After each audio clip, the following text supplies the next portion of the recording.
रुक करेंगे बड़ी खबर का। गोरखपुर से मुख्यमंत्री योगी आदित्यनाथ का आज कुशीनगर दौरा है, जहां आपसे कुछ ही देर में थोड़ी देर में ही खड्डा तहसील में कई योजनाओं का लोकार्पण करते हुए मुख्यमंत्री योगी आदित्यनाथ नजर आएंगे।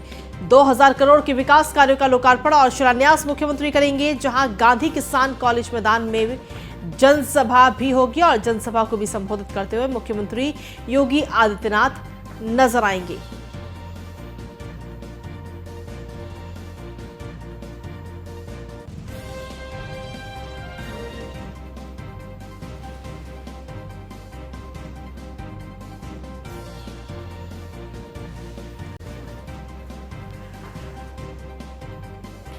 तो बड़ी खबर आप तक पहुंचा रहे गोरखपुर से। अब से कुछ ही देर में खड्डा तहसील में योजनाओं का लोकार्पण करते हुए मुख्यमंत्री योगी आदित्यनाथ नजर आएंगे।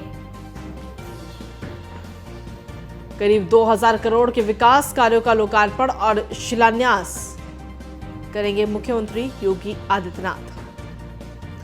गांधी किसान कॉलेज मैदान में सीएम योगी आदित्यनाथ की जनसभा भी होगी और इस जनसभा को संबोधित करते हुए भी मुख्यमंत्री योगी आदित्यनाथ नजर आएंगे। फिलहाल सुरक्षा व्यवस्था चाक चौबंद है, तैयारियां लगभग पूरी की जा चुकी है। अब से कुछ ही देर में मुख्यमंत्री योगी आदित्यनाथ इस कार्यक्रम में पहुंचेंगे, इस कार्यक्रम में शिरकत करते हुए नजर आएंगे। 2000 करोड़ के लोकार्पण, विकास कार्यों के लोकार्पण और शिलान्यास करते हुए नजर आएंगे। ये बड़ी खबर आप तक पहुंचा रहे हैं। साथ ही गांधी किसान कॉलेज मैदान में सीएम योगी आदित्यनाथ आज जनसभा भी करेंगे। तो आज कुशीनगर का दौरा है मुख्यमंत्री योगी आदित्यनाथ का। अब से कुछ ही देर में कुशीनगर पहुंचेंगे मुख्यमंत्री।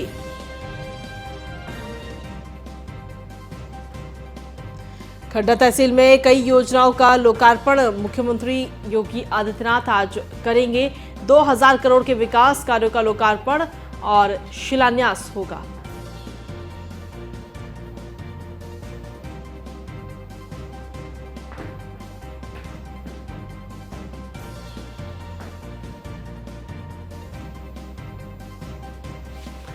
और इसी पर अधिक जानकारी देने के लिए हमारे संवाददाता डीके यादव इस वक्त हमारे साथ जुड़ रहे, सीधा उन्हीं का रुख करते हैं। डीके, क्या कुछ ताजा अपडेट है आपके पास में?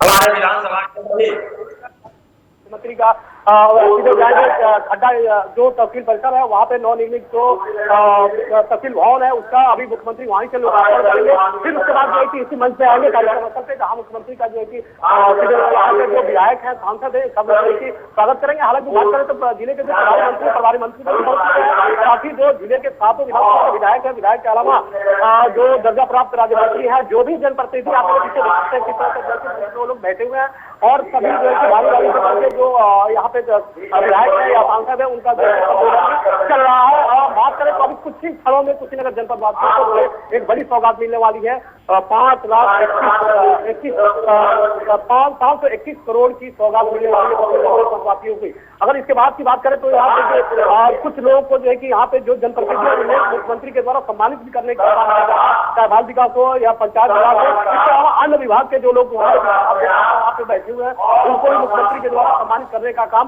किया जाएगा। और मेरे पीछे मैं बता दूं भाजपा के नेता है या भाजपा के कार्यकर्ता, आम जनमानस की जो है कि बहुत लंबी कतार लगी हुई है और अपने मुख्यमंत्री को देखने के लिए लोग उत्साहित हैं और यहाँ कार्यक्रम स्थल लोगों की भीड़ से जी जी क्या आखिर कितनी देर में मुख्यमंत्री योगी आदित्यनाथ कार्यक्रम स्थल पर पहुंचेंगे?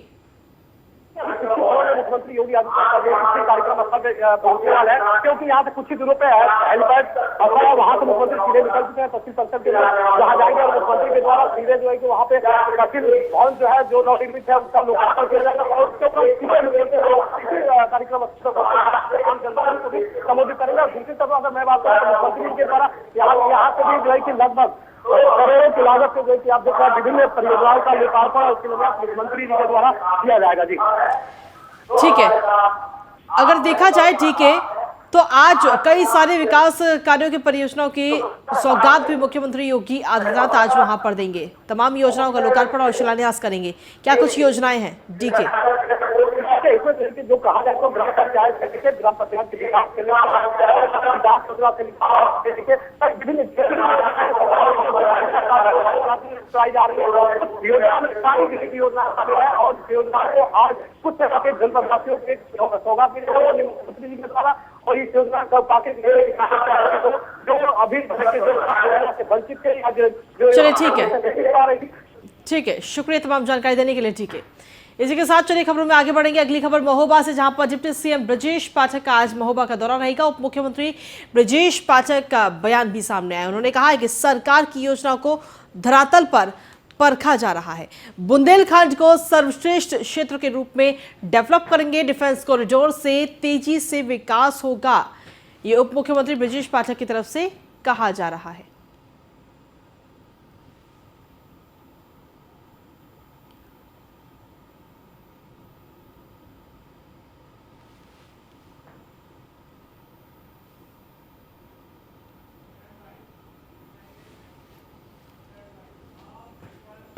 और चलिए खबरों में आगे बढ़ेंगे। अगली खबर लखनऊ से, योगी कैबिनेट की अहम बैठक आज होने जा रही है। सीएम आवास पर कैबिनेट की यह अहम बैठक हुई, जहां पर आरक्षण देने के लिए संशोधन का अध्यादेश लाएगी कैबिनेट में।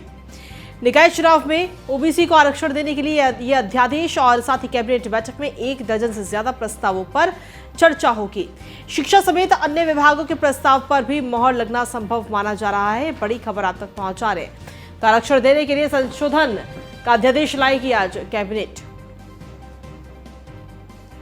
तो निकाय चुनाव में ओबीसी को आरक्षण देने के लिए अध्यादेश लाया जाएगा। दरअसल आपको बता दें कि इससे पहले भी निकाय चुनाव की जो सूची है आरक्षण की, वो जारी की गई थी, लेकिन कहीं ना कहीं ये पूरा मामला सुप्रीम कोर्ट में पहुंचा। जब ये मामला उठाया गया, आरक्षण को लेकर जब सवाल उठाए गए, तो मामला सुप्रीम कोर्ट में पहुंचा और अब फिलहाल सुप्रीम कोर्ट ने भी इस मामले में हरी झंडी दे दी है। तो अभी अध्यादेश लाया जाएगा कैबिनेट में और इसके अलावा और भी कई सारे प्रस्तावों पर मोहर लग सकती है। अगली महत्वपूर्ण खबर है गोरखपुर से। मुख्यमंत्री योगी आदित्यनाथ आज जनता दरबार लगाते हुए नजर आए गोरखपुर के अंदर, जहां बड़ी संख्या में फरियादी जनता दरबार में पहुंचे। सीएम योगी आदित्यनाथ ने सभी फरियादियों की समस्याओं को सुना, जिसके बाद सीएम ने अफसरों को तत्काल निस्तारण के भी निर्देश दिए हैं। ये तस्वीरें आपको दिखा रहे हैं। आपको बता दें कि मुख्यमंत्री योगी आदित्यनाथ जब भी गोरखपुर जाते हैं, वहां पर अक्सर वो जनता दरबार लगाते हुए नजर आते हैं, जहां पर जनता अपनी समस्याओं को लेकर, अपनी परेशानी को लेकर मुख्यमंत्री के समक्ष जाती है और अपनी समस्याओं को एक पत्र के माध्यम से मुख्यमंत्री को सौंपती है, जिसके बाद तत्काल निस्तारण के निर्देश मुख्यमंत्री योगी आदित्यनाथ अधिकारियों को देते हैं। ये तस्वीरें आपको दिखा रहे हैं। तो बड़ी संख्या में फरियादी जनता दरबार में आज पहुंचे थे। गोरखपुर में आज ये जनता दरबार लगाया गया था। सीएम योगी आदित्यनाथ ने जहां पर सभी फरियादियों की समस्याओं को सुना और तुरंत निस्तारण के भी निर्देश मुख्यमंत्री की तरफ से दिए गए।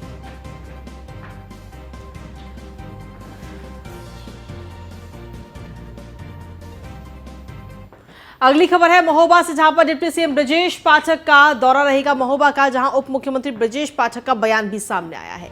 उन्होंने कहा है कि सरकार की योजनाओं को धरातल पर परखा गया। बुंदेलखंड को सर्वश्रेष्ठ क्षेत्र के रूप में डेवलप करेंगे। डिफेंस कॉरिडोर से तेजी से विकास होगा। पहले डॉक्टरों की अधिकतम सैलरी थी 1.5 लाख, अब अधिकतम 5 लाख रुपए तक सैलरी दी जाएगी। ये तमाम बातें उप मुख्यमंत्री ब्रजेश पाठक की तरफ से कही गई हैं।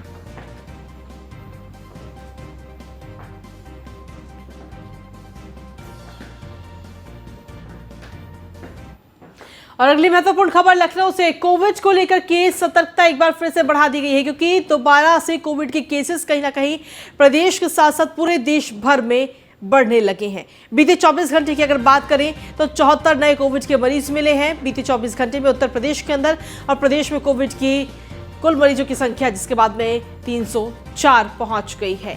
कोरोना के बढ़ते हुए मामलों को लेकर के स्वास्थ्य निदेशालय ने फिलहाल रिपोर्ट मांगी है। वहीं मुख्य चिकित्सा अधिकारियों से संसाधनों का पूरा ब्यौरा मांगा गया है कि अस्पतालों में मॉक ड्रिल के साथ साथ व्यवस्थाएं दुरुस्त करने के भी निर्देश दिए गए हैं। ऑक्सीजन प्लांट ठीक से काम कर रहे हैं या नहीं कर रहे, ऑक्सीजन सप्लाई वो ठीक से कर रहे हैं नहीं कर रहे, बेड दुरुस्त करने के ये आदेश दिए गए हैं कि किस अस्पताल में कितने बेड उपलब्ध हैं। तो कोविड को ध्यान में रखते हुए जिस तरीके से एक बार फिर से कोविड के मामले बढ़ रहे हैं, उनको ध्यान में रखते हुए सतर्कता ये बढ़ती जा रही है। तो बड़ी खबर आप तक पहुंचा रहे हैं। एक बार फिर से कोविड को लेकर के ये सतर्कता बढ़ाई गई है और सिर्फ प्रदेश नहीं बल्कि पूरे देश में सतर्कता बढ़ा दी गई है, क्योंकि पूरे देश में कई जगह ऐसी हैं जहां से कोरोना के मामले अब बढ़ रहे हैं। अगर बात की जाए तो सबसे ज्यादा मामले जो है वो महाराष्ट्र और गुजरात से सामने आ रहे हैं कोविड के। और एक बार फिर से कोरोना के केसेस में बढ़ोतरी को देखते हुए स्वास्थ्य विभाग कहीं ना कहीं अलर्ट मोड पर है और सभी अस्पतालों से ये पूरा ब्यौरा मांगा गया है संसाधनों का कि उनके पास में कितनी दवाइयां उपलब्ध हैं, कितने बेड उपलब्ध हैं, ऑक्सीजन प्लांट ठीक से काम कर रहे हैं या नहीं कर रहे, कितने डॉक्टर्स उपलब्ध हैं। इन तमाम चीज़ों को लेकर पूरा ब्यौरा इस वक्त मांगा गया है। तो ये बड़ी खबर आप तक पहुंचा रहे हैं।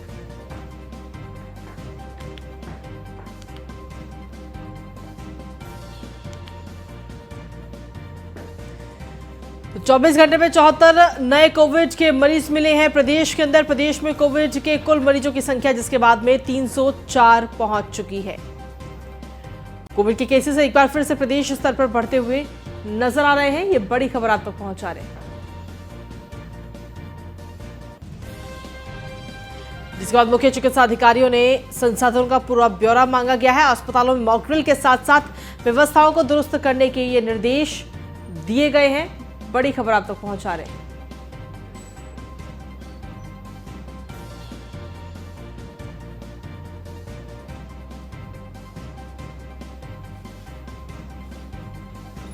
अधिक जानकारी के साथ संवाददाता मनीष मिश्रा जुड़ गए। सीधा उन्हीं का रुख करते हैं। मनीष, क्या कुछ ताजा अपडेट है आपके पास में? एक बार फिर से प्रदेश के अंदर कोरोना के मामले बढ़ते जा रहे हैं। निश्चित तौर से देखिए, आपको बता दूं कि जिस तरीके से प्रदेश में स्थिति बढ़ रही है और लगातार कोविड के नए केसेस आए हैं, 304 कुल मामले अगर देखेंगे उत्तर प्रदेश में इस समय एक्टिव केसेस है। और अगर हम पिछले 24 घंटे की बात करें तो 74 नए केसेस आए हैं। हम बता दें 2 दिन पहले मुख्यमंत्री योगी आदित्यनाथ ने टीम 9 की एक बैठक ली थी जिसमें लेके कोविड के लिए के दिशा निर्देश जारी किए थे। उसके बाद अब एक सर्कुलर जारी किया गया है। सभी चिकित्सा अधिकारियों को ये सुनिश्चित करने को बोला है कि जितने भी बेड्स हैं, वेंटिलेटेड बेड्स, ऑक्सीजन प्लांट्स में ऑक्सीजन की मात्रा को सुनिश्चित किया जाए। साथ ही साथ स्टाफ की सुनिश्चित जांच की जाए। एक ब्यौरा मांगा गया है कि कहाँ पे क्या उपलब्धता है। साथ ही साथ एक मॉकड्रिल कराने की बात की गई है कि मॉकड्रिल कराया जाए। सभी 75 जिलों में सभी अस्पतालों में एक मॉकड्रिल कराया जाए कोरोना को लेकर कि किस तरीके से आपात स्थिति में कैसे तैयार है कोविड प्रबंधन के लिए, किस तरह से तैयारी पूरी की गई है, इसको लेकर एक मॉकड्रिल कराया जाए। हालांकि जिस तरीके से क्योंकि मौसम जब बदलता है तो कहीं ना कहीं इम्यूनिटी को लेकर और पहले से ही प्रिकॉशंस के लिए बताया भी गया था किस तरह से मौसम चेंज होने के बाद जो कोरोना केसेस हैं लगातार बढ़ते हैं। पिछले अगर 2020 से देखेंगे तो 20, 21, 22 लगातार जो मामले आए थे वो यही जो मौसम होता है मार्च से लेकर अप्रैल मई तक का जो मौसम होता है उसमें जो कोविड केसेस होते हैं वो ज़्यादा बढ़ते हैं। एक बार फिर देखने को मिला था कि पहले जहाँ पे गौतम बुद्ध और पश्चिमी उत्तर प्रदेश में बढ़ा था, अब हमने देखा कि किस तरीके से लगातार पूरे उत्तर प्रदेश में कहीं ना कहीं बढ़ता जा रहा है। और 74 पिछले 24 घंटे में 74 नए केसेस आए हैं। साथ ही साथ अगर हम बात करेंगे एक्टिव केसेस की तो 304 केसेस आए। इसको निपटने के लिए दिशा निर्देश दिए गए हैं। मास्क की ज़रूरत के लिए बोला गया है कि मास्क जो बहुत भीड़ भाड़ इलाके हैं वहाँ पे मास्क अप किया जाए, मास्क लगाया जाए। जो सैनिटाइजर्स के यूज़ हैं उनको सैनिटाइजर यूज़ किया जाए। सार्वजनिक स्थलों पे ये देखा जाए कि बहुत ज़्यादा भीड़ भाड़ इलाकों में मास्क और सैनिटाइजर का उपयोग किया जाए। साथ ही साथ मॉकड्रिल की जो बात की गई है और सुनिश्चितता इसको तय की जाए कि पर्याप्त मात्रा में स्टाफ हो, ऑक्सीजन की जो कमी देखी गई थी उसकी पर्याप्त मात्रा में किया जाए। साथ ही साथ जो जरूरी चीज़ें होती हैं कोविड प्रबंधन के लिए उनको लेके भी सारी दिशा निर्देश एक बार फिर से जारी कर दिए गए हैं उत्तर प्रदेश में। जी चलिए, शुक्रिया तमाम जानकारी देने के लिए मनीष। और इसी के साथ चलिए बुलेटिन में आगे बढ़ेंगे। लखनऊ से इसी बीच बड़ी खबर आ रही है जहां पर 15 साल पुराने वाहन मालिकों के लिए ये बड़ा झटका है। दरअसल 15 साल पुराने वाहनों का अब रिन्यूअल नहीं होगा। ये बड़ी खबर आप तक पहुंचा रहे हैं। और अब 15 साल पुराने वाहन जो है वो कबाड़ की श्रेणी में है। परिवहन विभाग ने शासन को ये पूरा प्रस्ताव भेज दिया है। सभी सरकारी वाहनों को भी स्क्रैप करना होगा। प्रदेश सरकार ने सीधे तौर पर यह आदेश दिया है। आपको बता दें कि पेट्रोल वाहन 15 साल और डीजल की 10 साल की उम्र तय की गई है। केंद्र सरकार के बाद उत्तर प्रदेश में भी अब यह नीति लागू हो रही है।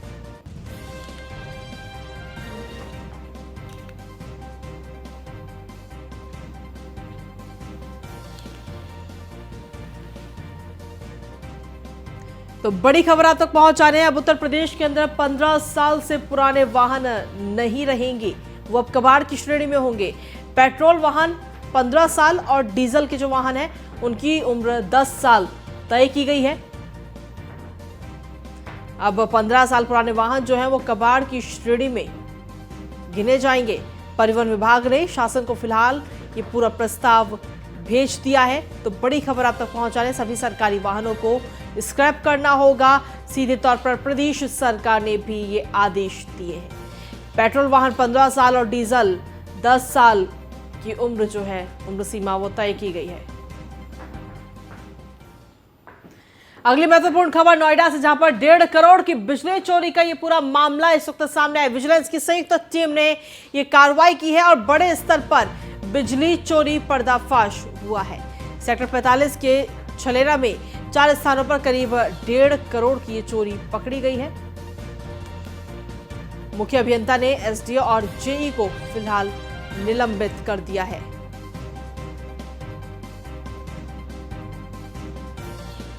सेक्टर 45 छलेरा में 4 स्थानों पर करीब 1.5 करोड़ की ये चोरी पकड़ी गई है। ये बड़ी खबर आप तक पहुंचा रहे। मुख्य अभियंता ने एसडीओ और जेई को फिलहाल निलंबित कर दिया है बड़ी कार्रवाई करते हुए। तो नोएडा से बड़ी खबर आप तक पहुंचा रहे हैं। 1.5 करोड़ की बिजली चोरी का ये पूरा मामला नोएडा से इस वक्त सामने आया है। विजिलेंस की संयुक्त टीम ने ये बड़ी कार्रवाई की है। और चलिए बुलेटिन में आगे बढ़ेंगे। अब अगली खबर है अलीगढ़ से, जहां एएमयू में कई हिंदू छात्रों के उत्पीड़न का मामला सामने आया है। बता दें कि छात्रों से हॉस्टल की फीस लेने के बावजूद भी 1 साल से उन्हें रूम नहीं दिया गया। पूरे मामले को लेकर छात्रों का कहना है कि हमें हिंदू होने की सजा दी जा रही है, जबकि मुस्लिम छात्रों को हॉस्टल में कमरे दिए जा रहे हैं। छात्रों का कहना है कि रूम नहीं होने की वजह से हमारी पढ़ाई भी प्रभावित हो रही है। साथ ही छात्रों ने बताया कि इस घटना को लेकर हमने प्रधानमंत्री मोदी को भी एक पत्र लिखा है और दूसरा पत्र डीएसडब्ल्यू ऑफिस को लिखा गया है। हमारी डिमांड है कि हमें रूम मिल जाए ताकि हमारी पढ़ाई सही ढंग से हो पाए।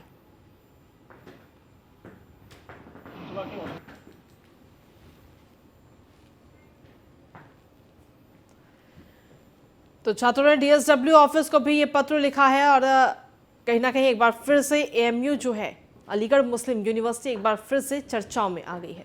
एएमयू में हिंदू छात्रों का ये उत्पीड़न का ये पूरा मामला सामने आया, जहां पर हॉस्टल में कमरा नहीं मिलने से छात्र बेहद परेशान है। पैसे देने के बावजूद भी उन्हें हॉस्टल में कमरा नहीं दिया गया। छात्रों ने सीधे तौर पर यह आरोप लगाया है कि उन्हें हिंदू होने की वजह से कमरा हॉस्टल में नहीं दिया जा रहा और करीब 1 साल ऐसा हो गया है, 1 साल हो। तो ऐसे में सीधे तौर पर प्रधानमंत्री नरेंद्र मोदी को भी उन्होंने पत्र लिखा है। हॉस्टल में कमरा नहीं मिलने से छात्र कहीं ना कहीं बेहद परेशान नजर आ रहे हैं और उनका कहना है कि इससे उनकी पढ़ाई कहीं ना कहीं सीधे तौर पर प्रभावित हो रही है। अधिक जानकारी के साथ संवाददाता योगेंद्र सिंह जुड़ गए। योगेंद्र, क्या कुछ अपडेट है आपके पास में इस पूरे मामले को लेकर? देखिए, छात्रों से 1 साल से छात्र परेशान हैं, उन कमरे के लिए उन्हें कमरा नहीं दिया जा रहा। देखिए, ये हकीकत है कि यहाँ पर यूनिवर्सिटी में काफी अकोमोडेशन, लगभग 20 या 22 हजार के करीब यहाँ पर छात्र रह सकते हैं एमयू में।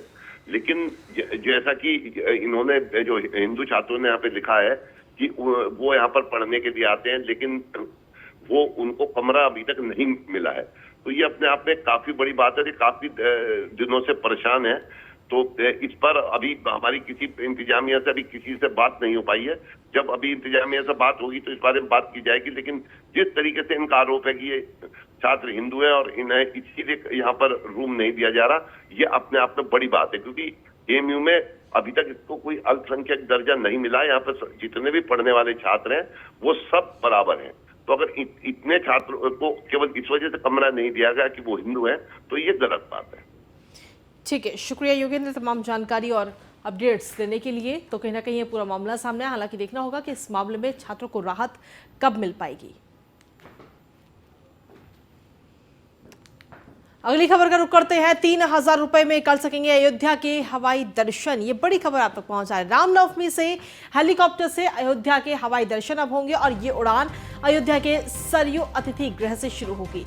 पर्यटकों को 7 से 8 मिनट की उड़ान में पूरे अयोध्या के दर्शन कराए जाएंगे।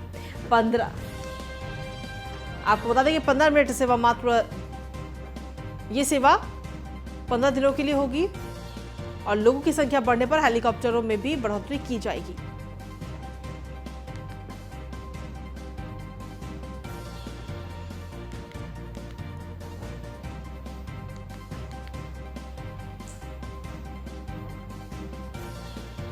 तो स्क्रीन पर दिए गए नंबर पर आप बुकिंग करवा सकते हैं अगर आपको भी अयोध्या में हवाई दर्शन करने हैं तो। 3000 रुपए में अब अयोध्या के हवाई दर्शन आप कर सकेंगे। रामनवमी से हेलीकॉप्टर से अयोध्या के हवाई दर्शन कराए जाएंगे।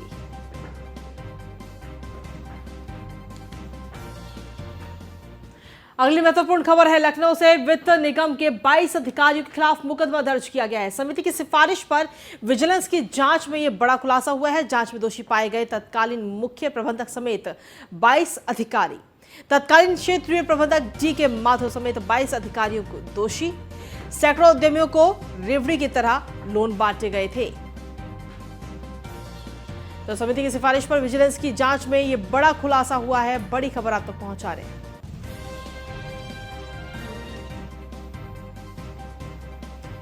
तत्कालीन क्षेत्रीय प्रबंधक डी के माथुर समेत 22 अधिकारी दोषी पाए गए हैं। इस पूरे मामले में सैकड़ों उद्योगों को रेवड़ी की तरह जो है वो लोन बांटे गए थे। तो ये बड़ी खबर आपको पहुंचा रहे। लखनऊ से वित्त निगम के 22 अधिकारियों के खिलाफ मुकदमा दर्ज किया गया है। बड़ी खबर आपको पहुंचा रहे। अगली महत्वपूर्ण खबर मेरठ से। दो पक्षों में खूनी संघर्ष देखने को मिला, जहां 4 लोग घायल हो गए। घायल लोगों को हॉस्पिटल में भर्ती करवाया गया है। वहीं मामले की सूचना पर मौके पर पुलिस भी पहुंची। भावनपुर थाना पुलिस फिलहाल पूरे मामले की जांच कर रही है। बड़ी खबर आप तक पहुंचा रहे हैं।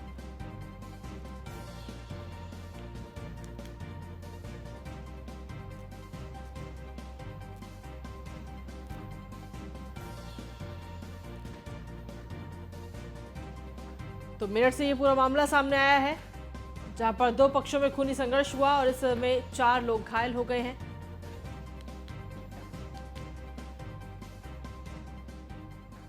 और 10 के जन्म में अगली खबर भी मेरठ से ही है, जहां पर पुलिस और बदमाशों के बीच मुठभेड़ हुई। चेकिंग के दौरान बदमाशों ने पुलिस पर ही फायरिंग की है, जिसके बाद पुलिस की जवाबी फायरिंग में बदमाश घायल हो गया। बदमाश के पैर में गोली लगी है। घायल बदमाश पर कई आपराधिक मामले दर्ज हैं। घायल बदमाश को हॉस्पिटल में भर्ती कराया गया है, जहां पर उसका इलाज चल रहा है। होमगार्ड चौराहे के पास की ये घटना बताई जा रही है। तो बड़ी खबर आप तक पहुंचा रहे हैं। पुलिस की जवाबी फायरिंग में बदमाश घायल हुआ है। फिलहाल बदमाश को अस्पताल में भर्ती कराया गया है, जहां पर उसका इलाज चल रहा है। होमगार्ड चौराहे के पास की ये घटना बताई जा रही है। तो बदमाश और पुलिस के बीच आज ये मुठभेड़ हुई, जहां सबसे पहले बदमाश ने पुलिस पर फायरिंग की, जिस पर जवाबी फायरिंग में बदमाश घायल हो गया।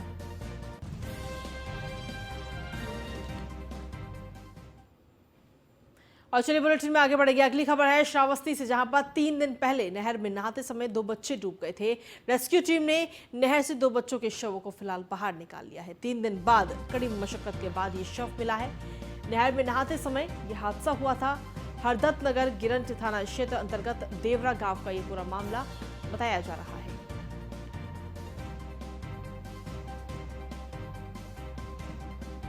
तो 3 दिनों की कड़ी मशक्कत के बाद दोनों बच्चों का शवों को नहर से बाहर निकाला गया। नहर में नहाते समय यह हादसा हुआ था। हरदत्त नगर गिरंट थाना क्षेत्र देवरा गांव का पूरा मामला बताया जा रहा है। श्रावस्ती से बड़ी खबर। 3 दिन पहले नहर में नहाते समय डूबे थे ये दोनों बच्चे। रेस्क्यू टीम ने नहर से दोनों बच्चों के शवों को फिलहाल बाहर निकाल लिया है।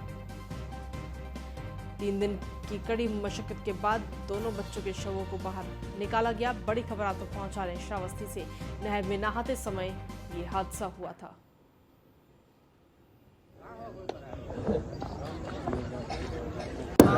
चलो ऑटो लाओ, ये दे दो सबका था भाई क्या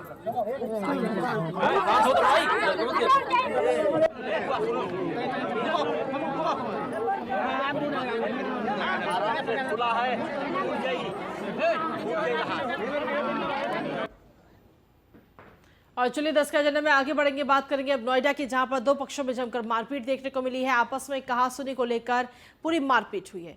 ओम हॉस्पिटल में एक्सीडेंट के मामले में ये मरीज एडमिट था। घंटों हॉस्पिटल मैनेजमेंट जो है वो तमाशा देखता रहा, लेकिन कोई कार्रवाई नहीं की गई, ना ही इस पूरे तमाशे को खत्म करने की कोशिश की गई। आपको बता दें कि इस पूरी मारपीट में महिला भी शामिल है।